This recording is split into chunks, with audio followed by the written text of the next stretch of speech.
할렐루야. 기도하고 말씀 듣겠습니다. 하나님 감사합니다. 오늘 거룩한 주일날 우리 사랑하는 성도들, 하나님의 말씀이 그리워서 왔습니다. 주여, 주님이 친히 임재하셔서 각자의 마음을 만져주시고 부족한 종을 통하여 하나님 하시고자 원하시는 말씀 다 말씀하여 주시기를 원합니다. 이 말씀에 순종할 수 있는 저희들 되게 하여 주옵소서. 예수님의 이름으로 기도하옵나이다. 아멘. 자, 영상 짧은 것 하나 보겠습니다.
우리가 시대를 살아가면서 요즘 더 느낄 수 있는 것이 정말 주님 오실 날이 너무 가까운 것 같아요. 오늘이라도 오실 것 같고 뒤돌아보면 나는 준비가 안 돼 있고 열심을 낸다라고 하지만은 나를 위한 열심이지 주님을 향한 열심이 없는 것 같아요. 저는 마음이 급합니다. 주님 만날 준비를 해야 되기 때문에요. 몇 년 전에 LA에 한번 간 적이 있습니다. 조카가 초청을 해서 갔더니 저한테 이런 말을 해요. 삼촌, LA에는 특별한 현상이 있대요. 뭐냐? LA에 있는 한인들이 우리가 전복을 좋아하잖아요. 그 바닷가에 전복이 많이 있는데 전복을 따려면 몇 개가 한정돼 있어요. 이 한정된만 따면 양이 안 차니까 우리 한인들이 어떻게 하냐면은 아예 물속에 들어가서 전복을 먹고 나온답니다. 안 가지고도 나오고 아예 먹고 나온답니다. 또 한인들이 또 좋아하는 게 있습니다. 고사리를 좋아한답니다. 고사리도 한계가 있는 거예요. 그리고 우리 한인들은 어떻게 하냐면은 아예 솥단지하고 브루스타를 가지고 가가지고 거기 가서 삶아가지고 내려온답니다. 아주 그래서 LA 사람들의 골치 아픈 사람들이 한인들이라고 합니다. 전 그 얘기를 들으면서 이렇게 한 만큼 우리가 주님께로 받은 그 사명을 감당하면 얼마나 좋을까? 그런 아쉬움들이 있었습니다. 오늘 본문은 바울의 마지막 유언과 같은 말을 믿음의 아들 디모데에게 말합니다. 나의 선한 싸움을 싸우고 나의 달려갈 길을 마치고 믿음을 지켰으니 이제 후로는 나를 위하여 의의 면류관이 예비되었으므로 주곧 의로우신 재판장이 그날에 내게 주실 것이며 내게만 아니라 주의 나타남을 사모하는 모든 자에게니라. 디모데 전후서를 보게 되면은 선한 싸움을 싸우라라고 한 말이 3번 나옵니다. 선한 싸움을 싸우라. 무엇을 위해서? 사명을 위해서. 주님께로 받은 사명을 위해서. 이 말이 동일하게 나옵니다. 사도행전 20장 24절에 내가 달려갈 길과 주 예수께 받은 사명 곧 하나님의 은혜의 복음을 전가하는 일을 마치려 하면은 나의 생명을 조금도 귀한 것으로 여기지 아니하노라. 내가 달려가야 할 길, 주님께로부터 받은 사명, 오직 하나입니다. 복음 증거하는 일이라고 얘기합니다. 주님께로 받은 이 사명은 내가 달려가야 할 이유입니다. 나의 생명을 투자할 만한 가치 있는 일입니다. 내가 이 땅에 존재해 있어야 할 이유입니다. 세상에는 대신해 줄 일이 참 많지만은 그러나 대신해 줄 수 없는 일이 있다라고 하는 것입니다. 사도 바울은 어떤 것으로 대신해 줄 수 없는 것, 내가 이 땅에 살아 있어야 할 이유, 나의 생명까지로 투자할 만한 가치 있는 것은 바로 그것이 주님이 내게 주신 사명입니다. 나의 선한 싸움, 다 나를,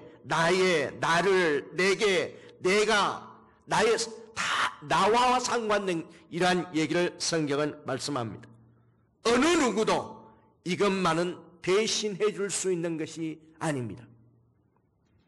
주님은 사명을 나에게 주셨습니다.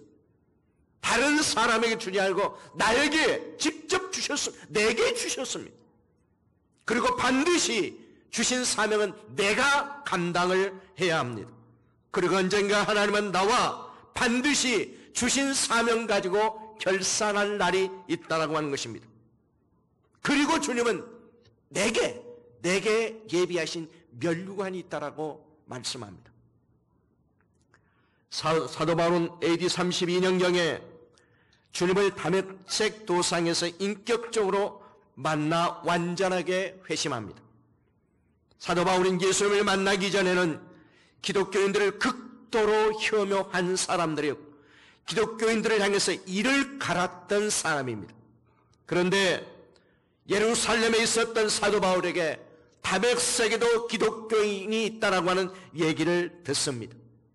그는 급하게 채비해서 대제사장으로부터의 권한을 받아가지고 다메섹으로 갑니다.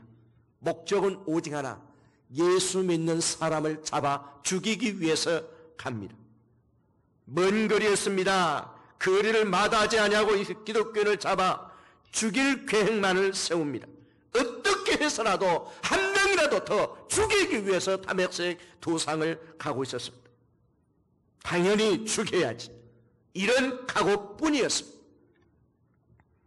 그들이 다메섹에 도착했을 때 그와 그 일행들의 강한 빛이 그들을 엄습합니다. 그리고 음성이 들립니다. 사도행전 9장 3절에 사울이 길을 가다가 다메섹에 가까이 이르더니 호련히 하늘로부터 빛이 그를 둘러 비추는지라. 4절에 땅에 엎드러져 들음에 소리가 있으되 사울아 사울아 내가 어찌하여 나를 핍박하느냐 하시거늘 대답하여 주여 누구십니까? 이르시되 나는 내가 핍박하는 예수라. 사도 바울은 깜짝 놀랐습니다. 그때까지 사도 바울은 예수가 분명히 죽었다고 믿었던 사람입니다. 예수는 분명히 죽은 것으로 확신했던 그러한 바울이었습니다. 얼마 전 6월절 날 성난 유대인들은 예수를 잡아 십자가에 매달아 처참하게 죽였던 사실을 알고 있습니다. 바울은 그렇게 알았고 그렇게 믿었습니다. 자기가 하나님의 아들이라고 말한 그 청년 예수, 당시의 사람들은 그를 미쳤다고 생각했습니다. 이것은 분명한 신성 모독죄였습니다. 6월절은 이스라엘의 3대 절기이기에 전 세계 사람들이 모였습니다. 그 예수님이 죽은 골고다에 수천 명, 수만 명이 모였을 것입니다. 예수님이 처참하게 죽는 그 광경을 다 보았습니다. 십자가에 죽은 예수님은 끌어내려서 돌무덤에 집어넣는 것도 다 보았습니다. 바울은 그것을 다 알고 있었습니다. 그런데 예수님의 시체가 사라진 것입니다. 바울은 제자들이 예수님의 시체를 훔쳐서 다른 곳에 숨겼다라고 믿고 있었습니다. 그리고 제자들이 예수님이 부활했다는 것을 말하는 것입니다. 세상에 이렇게 거짓말하는 사람들이 없느냐?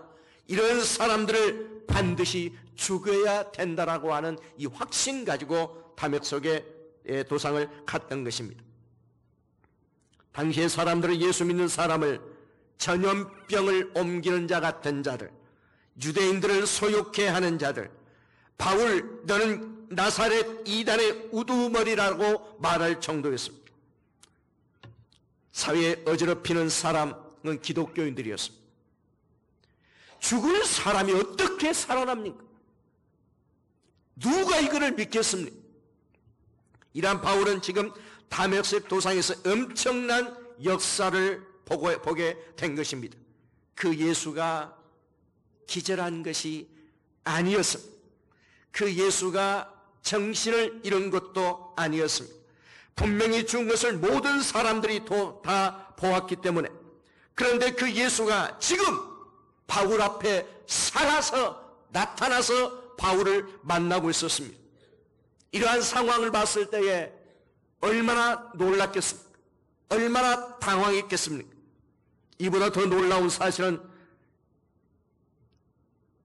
없었을 것입니다. 그런데 사도행전 26장 14절을 보면은 사도행전의 9장과 같은 사건이지만은 다르게 말씀합니다. 우리가 다 이 그 땅에 엎드려짐에 내가 소리를 들으니 히브리 말로 이르되 사울아 사울아 내가 어찌하여 나를 박해하느냐? 내가 대답하되 주님 누구십니까? 주께서 이르시되 나는 내가 박해하는 예수라.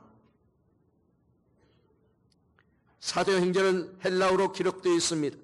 그런데 여기 이 부분만은 히브리어로 주님이 말씀하고 계셨습니다. 나는 내가 박해하는 예수라. 나는 내가 핍박하는 하나님이다라고 한 말을 그 현장에서 듣고 있습니다. 유대인들은 적어도 하나님이라고 하는 말을 사용해서는 안 됩니다. 어떤 유대인도 이 단어를 사용해 본 적이 없었습니다. 이 말을 사용하면 철저한 신송모독죄이기 때문에, 그런데 예수님이 히브리 말로 이 말씀을 하고 있는 겁니다. 출애굽기 3장을 보면은 모세가 미디아 광야에서 불이 붙은 떨기나무를 발견합니다. 그런데 떨기나무가 타지를 않습니다.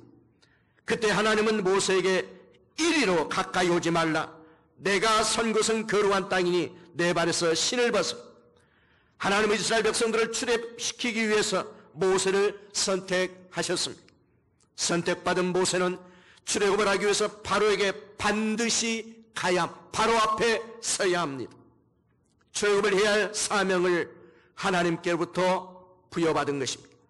이때 모세는 하나님께 묻습니다. 하나님, 바로가 너를 보내신 그의 이름이 무엇이냐? 라고 물으면은 나는 바로에게 누가 나를 보냈다라고 말합니까? 라고 말했을 때에 하나님은 분명하게 말씀하십니다. 나는 스스로 있는 자라. 당시에 유대인들은 하나님의 이름을 말해서도 안 되고 사용해서도 안 됩니다. 말하거나 사용한다고 것은 신성모독죄에 걸려서 돌에 맞아 죽는 이러한 일입니다.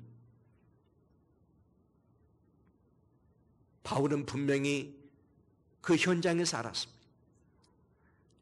예수님이 하나님이시다. 바울은 이때 깨달았습니다.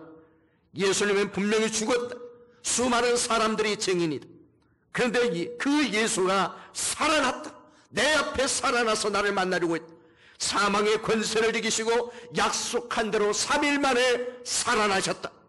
그 예수가 지금 살아계셔서 나에게 나타나셨다. 그 예수가 하나님이시다. 사랑하는 성도 여러분, 왜 이렇게 사도행전 9장의 말씀을 길게 얘기하는 이유를 알아야 합니다. 지금 예수를 믿는다라고 하는 저와 여러분들에게 가장 중요한 것이 이것입니다. 우리는 얼마나 예수를 믿는다고 얼마나 많은 말을 하고 살아왔습니까?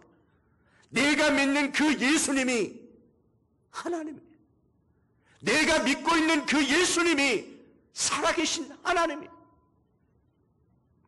말씀으로 천지를 창조하신 바로 그 하나님이셨습니다. 죽어 냄새나는 나사로를 살리신 바로 그분이셨습니다. 예수님이 제자들에게 한때는 이렇게 물었습니다. 너희는 나를 누구라 하느냐? 시몬 베드로는 주는 그리스도시요 살아계신 하나님의 아들입니다. 모든 사람들이 예수님을 세례 요한이라 엘리야라 예레미야라 선지자 중에 하나라고 말해도 저와 여러분만은 예수님을 하나님을 믿어야 하고 말해야 합니다. 이것이 신앙이요 믿음입니다. 지금 내가 믿고 있는 예수님이 나의 진정한 하나님이십니까? 나의 주님이십니까? 사망 권세를 이기신 그 예수님이 나의 하나님이라고 고백합니까? 살아계신 그 하나님이 나의 왕이십니까? 한 소망교회의 주인 되심을 믿습니까? 가정교회 지도자를 이제 사역을 할 때 세례를 주기 위해서 세례 문답을 했어요. 한 자매가 세례를 문답을 받고 세례 베풀기를 준비하고 있는 과정 속에 찾아왔어요. 선교사님, 정말 내 죄가 용서받았습니까? 정말 내가 죽으면 천국에 갑니까? 물어왔어. 예, 갑니다. 또 물어요. 내 죄가 사함 받았습니까? 나 천국에 갈 수 있습니까? 다시 공부를 했어요. 그리고 나서 세례를 연기해서 다음 날 또 받는데 이분이 다시 세례를 받는 날 자기 주머니에서 뭔가를 다 냅니다. 어렵게 사는 자매였어요.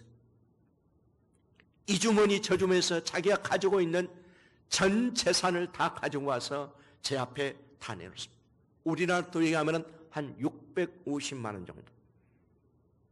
어떻게 이거 어렵게 사는 자매인데 이 돈을 내는 모습을 보면서 놀래가지고 물었습니다. 그 자매는 이렇게 얘기합니다. 내가 내 죄가 용서받았다라고 하는 이 사실, 내가 죽어도 천국에 갈 수 있다라고 하는 이 사실, 내가 하나님의 자녀가 되었다라고 하는 이 사실 때문에 내 모든 것 다 하나님 앞에 드려도 아낌이 없이 드립니다라고 하면서 다 드렸습니다.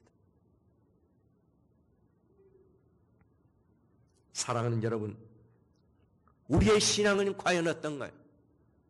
진정으로 십자가에 돌아가신 예수 그리스도가 나의 하나님이라고 고백한 사람들의 삶의 모습을 보십시오. 예배드릴 때는 믿음을 충청한 것 같지만은 예배당을 나가는 순간부터 우리는 다시 세상 속으로 빠져 또 염려해야 되고 또 걱정해야 되고 어둠 캄캄한 미래가 내 팔께 희망처럼 나타나지 않은 상태에서 과연 내가 믿었던 예수님이 나의 하나님이라고 고백할 수 있는 우리의 신앙인가?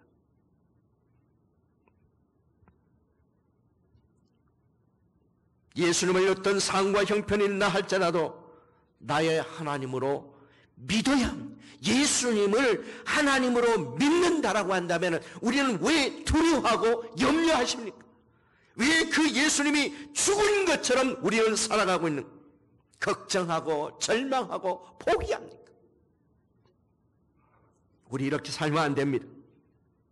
그 예수님이 살아계신다고 당당하게 말해야 할 사람들이 저와 여러분 아닙니까? 예수님은 살아계십니다. 예수님은 하나님이십니다. 그 예수님이 나의 주입니다 라고 말해야 할 사람이 저와 여러분입니다.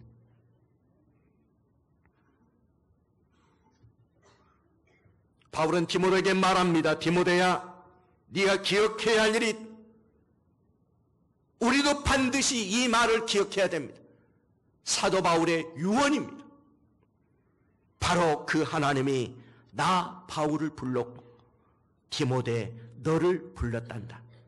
바로 그 하나님이 나 바울을 세상에 보냈고 디모데 너를 보냈단다. 바울과 디모데를 불러서 보낸 하나님은 나를 불렀고 여러분을 불렀고 이곳에 하나님의 교회를 세워서 그거를 증인이요 증거하기 위해서 한소망 교회가 존재한다라고 하는 확신이 우리에게 있어야 합니다. 저와 여러분들은 분명히 기억해야 할 것이 있습니다. 누가 나를 불렀는가? 누가 우리 한소망 교회를 이곳에 세웠는가? 우리가 염려하고 걱정하는 이 모든 것들을 내려놓고 이것부터 정리해야 합니다. 우리 청년들이 우리 치앙마이 이제 기도하면서 선교하겠다라고 하는 이 참 감사합니다. 더 중요한 것은 내 물질 현장에 드리는 게 중요한 것이 아니라 나부터 다듬어야 됩니다. 내가 드릴 수 있는 믿음이 있는가? 내가 하나님께서 나를 세워서 그 사명을 감당하게 나를 불렀는데 나는 이 확신 가지고 이 일을 할 것인가? 이것이 우선이 돼야 됩니다.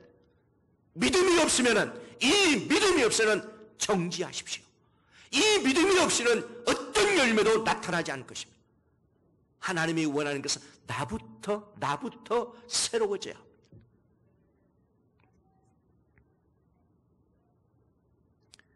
누가 나를 세상 속으로 보냈고 누가 나를 현지로 보냈는가? 저는 선교사 생활 30여 년을 해오면서 참 많은 어려움들이 많았습니다. 죽을 고비를 수없이 겪었고 수많은 아픔들이 있었습니다. 선교사로 파송받아 중국 북경에 떨어질 때에 그 다음 날부터 시작해서 저희 어머니는 저에게 전화 옵니다. 보고 싶다고요. 제가 장남이니까 매일매일 옵니다. 빨리 나오라고 얘기합니다. 이제 선교사로 첫 발을 딛는 나에게 그런 얘기를 할 때 견디기 힘들었습니다. 결국은 어머니는 돌아가실 때 제 품 안에서 돌아가셨어요. 마지막은 이제 돌아가시 바로 직전에 나와야 될 상황이 되어가지고 나왔는데 저를 기다리고 있었습니다. 그리고 어머니를 안고 주님께 부탁하는 기도를 드리고 예수님의 이름으로 기도합니다 라고 말했을 때 바로 소천하셨습니다. 그를 보고 있는 선교사지만 아들로서의 참 죄송하고 미안하게 됐습니다. 얼마 전에 저희 아버지가 돌아가시면서 저를 보기를 얼마나 원했겠어요. 아버지 바로 숨이 바로 임종 직전에 있을 때 전화가 왔어요. 저는 지금 저 난민촌에서 지금 사역을 하고 있어요. 큰아들이면 나가야 돼요. 나가서 아버지의 임종을 봐야 돼요. 그런데 내가 지금 하고 있는 일이 내 일이 아니에요. 하나님의 일이기 때문에 이 사역을 그냥 놓고 나갈 수가 없었어요. 못 나갔습니다. 장례식에 참여할 수 없었습니다. 장례식 다 끝나고 이제서 한국에 와보니까 아버지한테 얼마나 미안한지. 이것이 사명자의 길입니다. 한때는 현장에서 제가 말벌을 맞았어요. 말벌 한두 벌을 맞아도 죽는 사람들이 많이 있는데 제가 말벌 40방을 맞았어요. 그러면 죽어야 돼요. 그 전에 3일 전에 청년 하나가 3방 맞고 죽었어요. 제일 큰 말벌을 40방 맞고 온몸에 말벌 투성해졌을 때 집사람이 이 약을 들고 쫓치다가 자기도 맞아버렸어요. 얼마나 아픈지 모르고 이제 이러다가 죽는가 보다라고 하고 있을 때 저녁쯤 돼서 우리 교회 전사님이 저를 찾아와서 빨리 병원에 가자. 너무너무 이러다가 죽는 줄 알았어요. 40방 맞았으면 죽어야죠. 우리 교인들도 방법이 없으니까. 저는 이 부분을 어떻게 해석할 수가 없어요. 우리 부부가 병원 문턱을 딛는 순간에 그 아픔이 다 없었어요. 주사 한 방도 안 맞았어요. 하나님이 치료해 주셨어요. 교인들이 놀랐어요. 저 사람이 죽을 사람이 왜 살아있지? 그 가운데서도 제일 큰 아픔은 아들의 교통사고였습니다. 교통사고를 당해서 길바닥에서 3시간 피를 흘리고 있을 때 어느 누구도 손을 대지 못합니다. 중국 사람들은 손을 대지 않습니다. 겨우겨우 병원에 갔는데 이미 온 몸은 만신창이가 돼서 이 반이 다 나가버렸습니다. 완전히 부스러져 버렸어요. 10여 년 동안을 대수술을 10번을 했습니다. 어느 날 새벽이면 전화가 와요. 아빠, 나 어딘 줄 알아? 나 이 아파트 꼭대기야. 애가 아파가면서 우울증에 대인기피증에 견디지를 못하는 거죠. 이제 마무리를 하려고 아빠한테 마지막 전화를 겁니다. 아빠는 목사지. 아빠는 선교사님이지. 나에게 한마디만 해줘.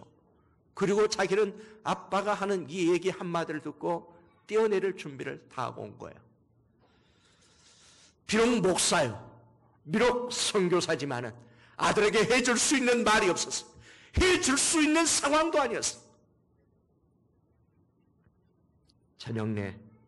새벽 내내 그 전화기를 붙들고 울 수밖에 없었어요. 아들은 북경에, 저는 운남에 비행기로 가도 3시간 반을 가야 되는 시간이었습니다. 아무것도 해줄 수가 없었습니다.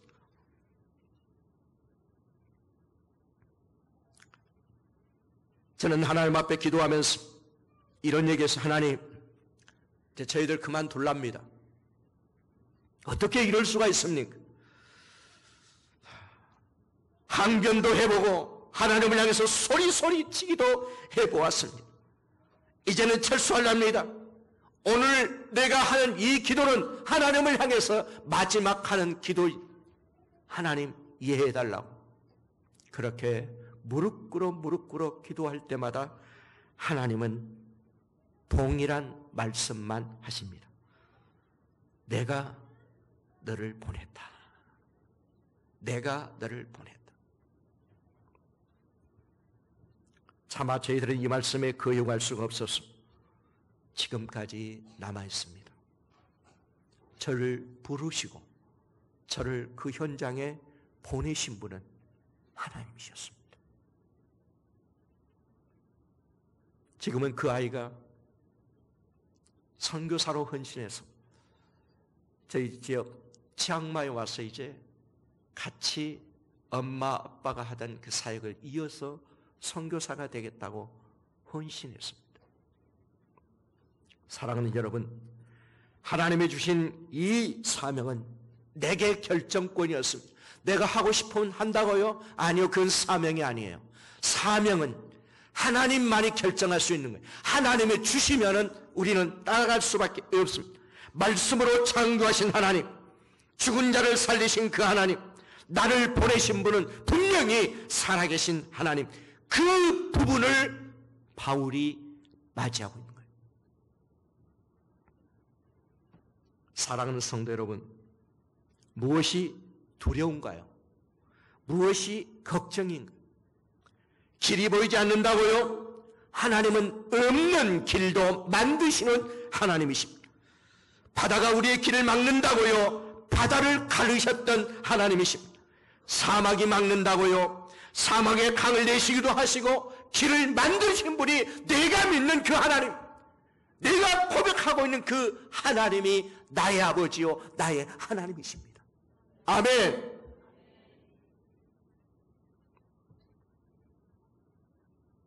이것이 복음이요, 이것이 성경입니다. 하나님의 일은 내가 하는 게 아닙니다. 하나님이 친히 하십니다. 30여 년 동안 선교하면서 내가 했다라고 하는 것이 조금 보일지 모르겠지만 딱 얘기해서 하나님이 그 선교하셨습니다. 단지 하나님은 저와 여러분 우리 한소망교회를 사용하실 뿐입니다. 바울은 하나님의 부르심을 받은 디모데에게 그리고 저와 여러분들에게 세 가지를 명령한, 그렇다면 너는, 디모데후서 2장 3절 4절에 너는 그리스도 예수의 좋은 군 병사로 나와 함께 고난을 받으라.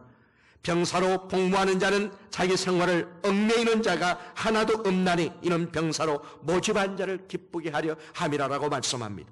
병사처럼 살아라. 전투적으로 살아야 됩니다. 선한 싸움을 싸우되 피 터지도록 싸워야 합니다. 복음을 전하는 일에 선하게 하나님의 그 주신 그 사명을 위해서 피 터지도록 싸워야 합니다. 이것이 사명받은, 부르심을 받은 사람들의 의무입니다. 자기의 생활에 얽매이지 말라고 말씀합니다. 초대교회 성도들은 그들의 필요에 따라서 움직이질 않았습니다. 초대교회 성도들은 주님의 필요에 따라서 움직였던 사람들입니다. 우리가 믿음이 있다라고 얘기하지만은 우리는 어떻습니까? 내 필요에 움직이지는 않습니까? 정말 주님이 원하는 대로 따라가고 있느냐 이 말입니다. 오른쪽으로 가면 가라고 하면 가야지요. 멈추라고 하면 멈춰야지요. 깊은 물속에 들어가면 죽을 줄 알면서도 들어가야지. 기다리라고 하면 기다려야 합니다. 수천 번, 수백 번을 불렀던 부름받아 나선님, 어디든지 가오리라. 아니요, 내 마음대로 가고 있잖아요.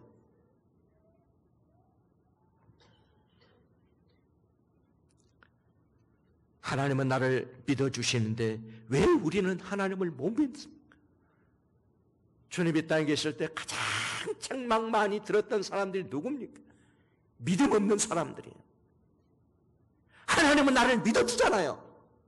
하나님은 나를 보잘것없고 연약하고 나약해도 나를 믿어주잖아요. 왜 우리는 하나님을 믿지를 못하는 거예요? 믿어 들으십시오. 그러면 역사가 나타납니다. 저는 감히 이런 기도를 해봅니다. 하나님, 혹시 나에게 하실 말씀이 있으시면은 주저주저 하지 마시고 말씀해 주십시오. 기현아, 네가 이것 좀 해주면 안 되겠니? 이렇게 묻지 마시고 이것 해라고 명령하세요. 아무도 안 가는데 네가 갈래? 주님 제발 이렇게 말씀하시지 마시고 가! 이렇게 명령해 주십시오. 제 눈치 보지 마시고요. 사정도 하지 마시고요. 직설적으로 직접 저에게 말씀해 주십시오. 다른 사람들이 안 하려고 하는 것, 다른 사람들이 안 가려고 하는 것, 주님 저한테 말했어요. 제가 할게요. 하나님이 하실 것이 있으시면 꼭 말씀해 주세요. 이렇게 기도해 봅니다. 잠깐 나왔지만은 메소스의 난민촌에 미얀마의 전쟁 고아들이 엄청 들어옵니다. 바로 막 들어와도 누가 잡지를 않기 때문에요. 많이 들어옵니다. 저희들이 섬기는 곳이 호렙교회, 고아원, 난민학교를 섬깁니다. 이 아이들의 전쟁 고아이들이 150명입니다. 그들의 환경을 보면은 이제 우리 청년들 나중은 보겠지만 보면은 정말 말로 다 할 수 없는 환경입니다.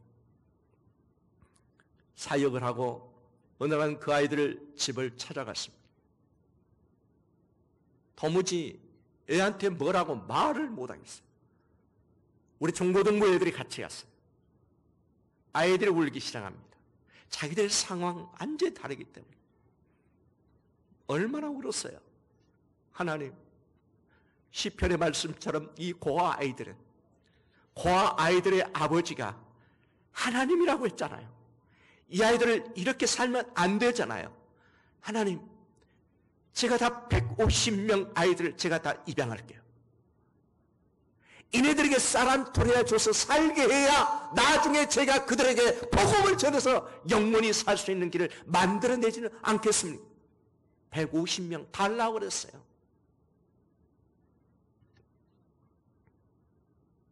제가 중부에서 600명의 고아이들을 섬겼거든요. 단호하게 말할 수 있어요. 600명의 아이들을 하나님이 먹이시더라고요. 이 일을 하시기 위해서 어떻게 하시는 줄 아십니까? 중국 대사 김하중 장로님, 온누리교회 김하중 장로님, 그 장로님하고 저는 아무런 상관이 없는 사람이. 그런데 알아서 그 장로님은, 그 중국 대사 장로님은 제 전화번호가 가게 되면 자기가 받아야 돼요. 비서가 받지 않습니다. 본인이 직접 받고, 장로님 여기 비자 문제 필요합니다.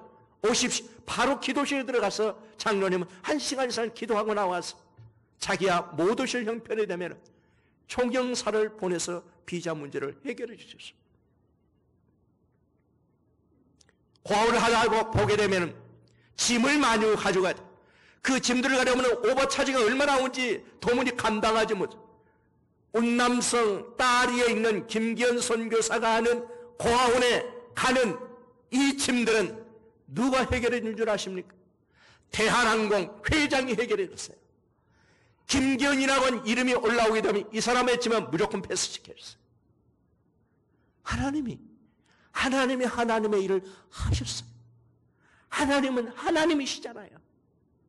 내가 믿는 하나님은, 여러분들이 믿는 하나님은 다른 하나님이 아니시잖아요.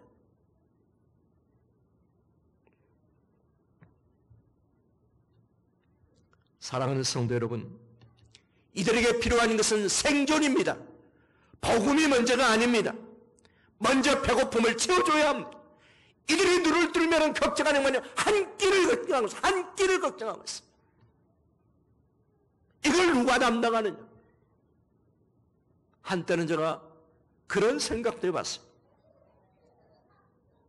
어차피 김기현 선교사가 죽게 되면은, 소천하오니 하나님 나라에 가게 되면은 우리 오영환 목사님도 올 것이고 또 하시는 분들은 올 거 아닙니까? 제가 부주를 가압을 하려고 그랬어요.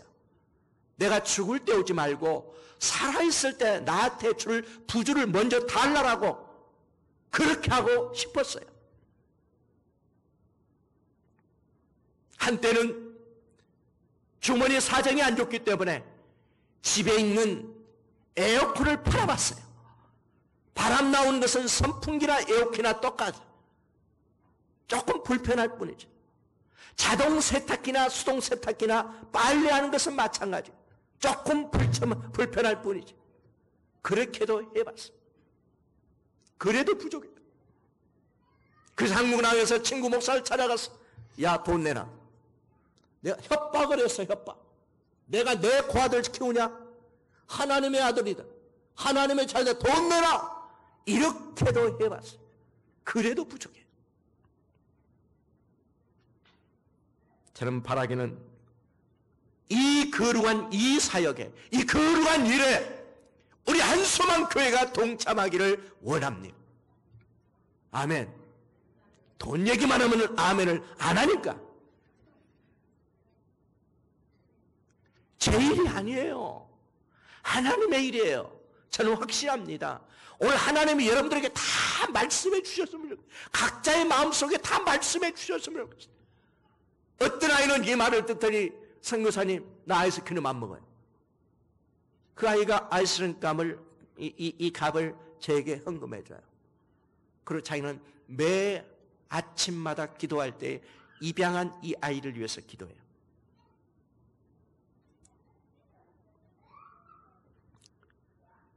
사랑하는 성도 여러분, 하나님의 부르심을 받은 자, 하나님의 보내심을 받은 자는 반드시 병사로서의 삶을 살아야 합니다.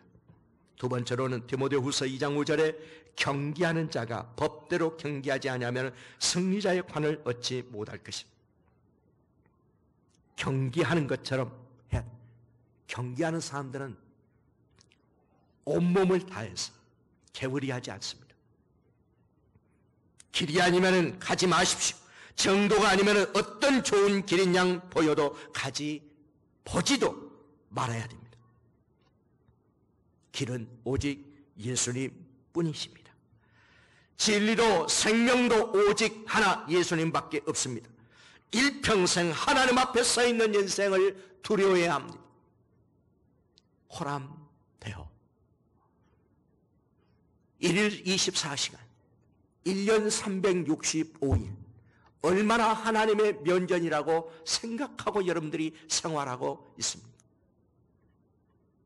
언젠가는 하나님 앞에 서야 할 날이 있겠죠.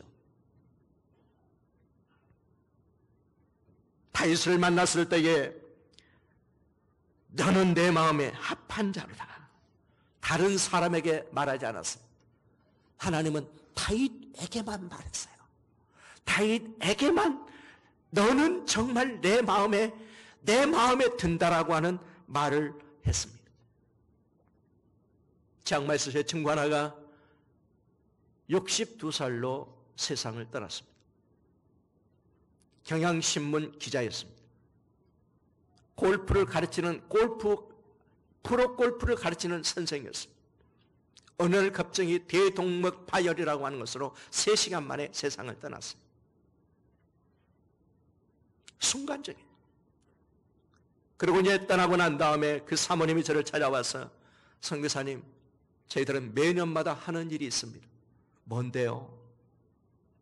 저희들은 12월 31일이 되면 저희 통장을 제로로 만듭니다. 10원이 들었던 억이 들었던 제로로 만듭니다. 그걸 가지고 선교지로 갑니다. 사모님 홀로 하려고 하니까 힘들다고 울더라고요. 그들이 그렇게 살았던 모습, 우리는 이렇게 살았던 모습, 언젠가 하나님 앞에 서야 될 텐데 그도 쓰고 우리도 쓸 텐데 어떤 모습으로 설지 기억하며 살아야 할 것입니다. 세 번째로 농부처럼 살아야 합니다. 성실하게 살지 않으면 농사 망칩니다. 디모데후서 2장 6절에 수고하는 농부가 곡식을 먼저 받는 것이 마땅하니라. 사랑하는 여러분이요, 저희 서울에 있는 교회에 한 권사님이 올 1년에 360명을 등록시켰어요. 360명을. 그 권사님은 하루에 3시간을 기도하고 꼭 교회 앞에 와서 전도합니다. 일주일에 10명 이상들이 교회로 들어옵니다. 그리고 정착합니다.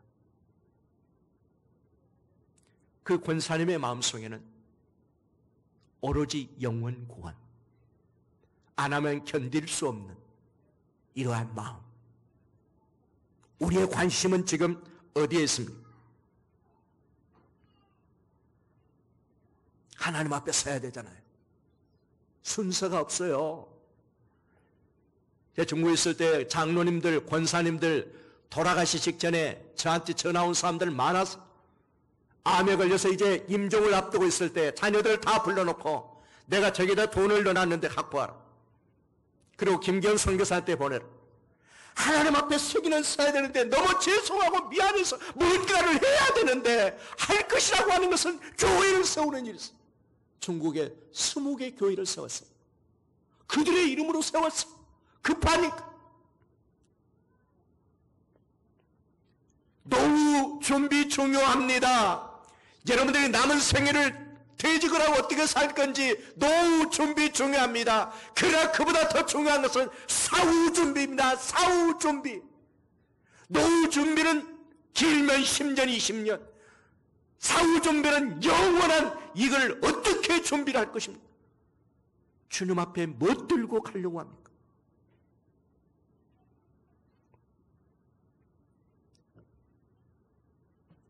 우리는 지금 하나님께로 부여받은 이 사명을 감당하기 위해서 선한 싸움을 싸우고 있는 중입니다. 우리는 지금 달려갈 길을 가고 있는 중입니다. 지금 언젠가는 내가 받아야 할 의의 멸류관을 기대하며 살고 있습니다. 우리는 절대로 불쌍한 사람들이 아닙니다. 우리는 절대로 실패한 사람도 아닙니다. 아직 끝나지 않았습니다. 주님이 부르실 때에 그때가 우리의 마지막, 그때까지 우리는 피 터지도록 싸워야 합니다. 지지난주에 치앙마이에서 41살, 51, 두 선교사가 소천했습니다. 갑자기 죽어버렸습니다. 불쌍한가요? 아니요. 그들은 선한 싸움을 다 싸우고 하나님의 면전에 서는 사람들입니다.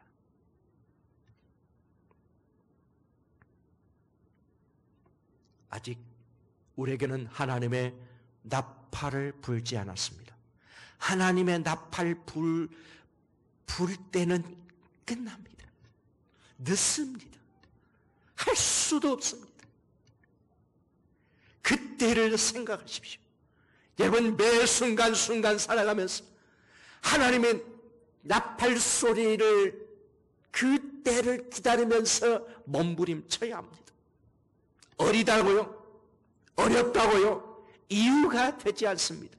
하나님 우리의 상황도 물어본 적이 없고요. 우리의 건강 상태도 물어본 적도 없고요. 네 통장에 얼마 있는가는 물어보지도 않았고요. 내가 내게 준 그 사명을 위해서 몸부림치려고 우리 방향 틀어야 합니다. 그래서 이곳에 온 겁니다. 하나님의 나팔 소리 들릴 때까지 우리가 최선을 다할 수 있기를 바랍니다.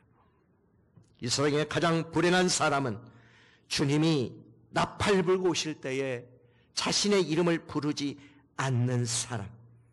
주님 나팔 불면은 다 손 털고 가야 합니다. 주님의 일을 하려고 할 때에 가로막는 장애물이 무엇인가? 나 자신을 하나님의 일에 올인시키지 못하게 하는 것이 무엇인가? 그러면서도 나에게 주먹을 불끈 쥐게 만드는 것이 있습니다. 저와 여러분들에게 자다가도 벌떡 일어나게 만드는 것이 있습니다. 내 모든 것을 다 걸고 싶은 것이 있습니다. 그것은 다른 것이 아니라 나에게 주신 사명입니다. 오늘 이 말씀을 생각하면서 우리 사랑하는 모든 성도님들, 남녀노소 다 가리지 않고 디모데가 마지막 유언한 것처럼 선한 싸움을 싸우다가 주님 앞에 섰을 때에 잘했다 칭찬 들을 수 있는 우리 성도님들, 우리 한소망 교회가 되시길 주님의 이름으로 축원합니다. 기도하겠습니다.